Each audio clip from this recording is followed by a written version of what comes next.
राधे राधे सभी को। तो कार्तिक मास आने वाला है जो भक्तों के लिए एक सबसे बड़ा भरोसा होता है।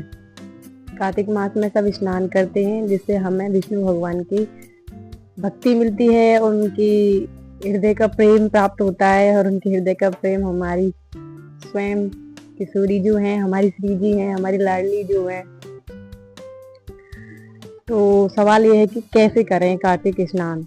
तो कार्तिक स्नान शुरू हो जाता है पापांकुशा एकादशी से, जो कि कार्तिक मास से पहले पड़ती है। तो कार्तिक मास सवा महीने का स्नान होता है। एकादशी पापांकुशा एकादशी से हम उसे शुरू करते हैं, और इस बार पापांकुशा एकादशी है 3 अक्टूबर को। तो 3 अक्टूबर से ही कार्तिक स्नान शुरू हो जाएंगे। कार्तिक स्नान में सबसे पहला नियम होता है स्नान का।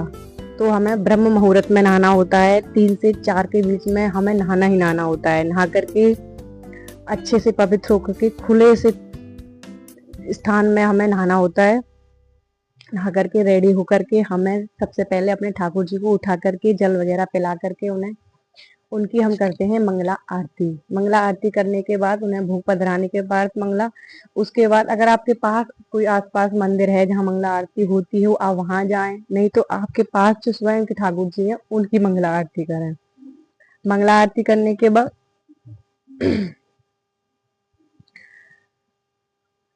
जो आपके गुरु हैं, आपने नाम ले रखा है या फिर आप मन में जिसको गुरु मानते हैं, उनकी अर्चना वंदना करिए। उनकी फोटो तस्वीर जो भी आपके पास है उसको अच्छे से पोछिए, तिलक लगाइए, चरणों में बंधन निवेदित कीजिए अपने गुरुदेव भगवान के। गुरुदेव भगवान के बिना हम कुछ भी नहीं होते हैं। वरना तो कहते हैं कि गुरुदेव भगवान भगवान से भी ऊपर होते हैं, भगवान तो है ही।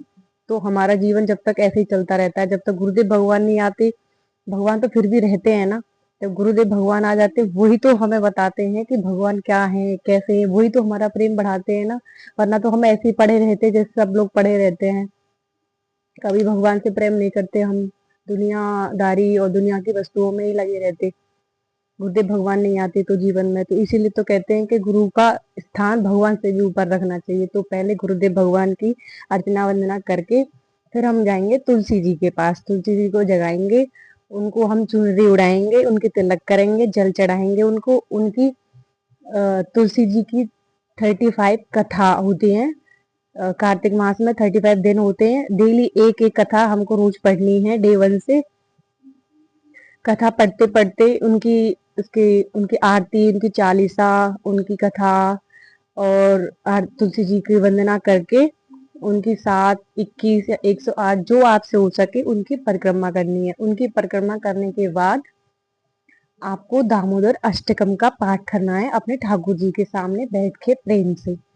क्योंकि इस मास को कार्तिक मास के साथ साथ दामोदर मास भी कहते हैं, क्योंकि इसमें ठाकुर जी की दामोदर मास, दामोदर लीला इसी महीने में हुई थी। जब यशोदा मैया ने ठाकुर जी को माखन की मटकी तोड़ देने पे ओखल से बांधा था, वो इसी मंथ में हुई थी। तो इसके लिए इस मंथ में दामोदर अष्टक को पढ़ना बहुत बहुत ज्यादा अच्छा होता है। इससे हमारी जो भक्ति है, जो प्रेम है हमारा प्रभु के प्रति, वो भाव हमारा बढ़ता है। मैंने पिछली बार किया था, मैंने उसका फल बहुत बहुत बहुत फल देखा। मैंने मेरा श्री जी के प्रति इतना इतना आगाढ़ प्रेम मेरा श्री जी के प्रति बढ़ा। मेरे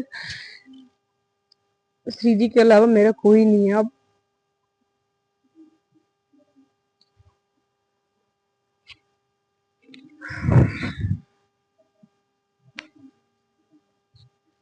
तो आप भी अगर प्रभु के प्रति अपनी भक्ति बढ़ाना चाहते हो तो ये पर्व है। अगर आप करना चाहते हो तो आप करो, कि जैसे आपसे बन जाए आप करो, श्री जी देख लेंगे अपने आप।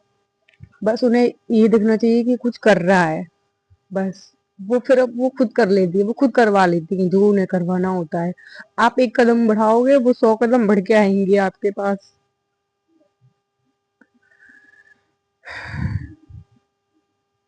और सच कहती हूँ, सीधी लाखों हजारों करोड़ों माओं का प्रेम एक साथ देती हूँ।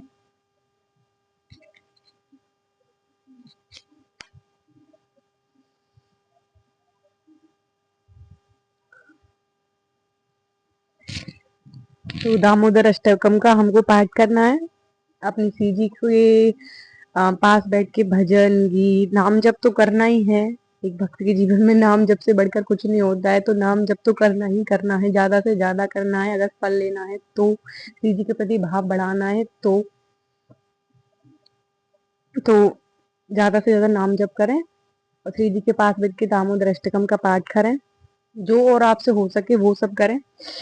और संध्या में भी तुलसी मैया पर मिट्टी का दीपक जलाएं।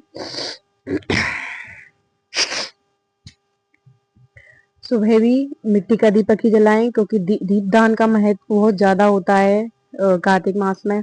अगर आपके पास आसपास कोई नदी है, कोई तालाब है, तो वहां जाके आप दीपदान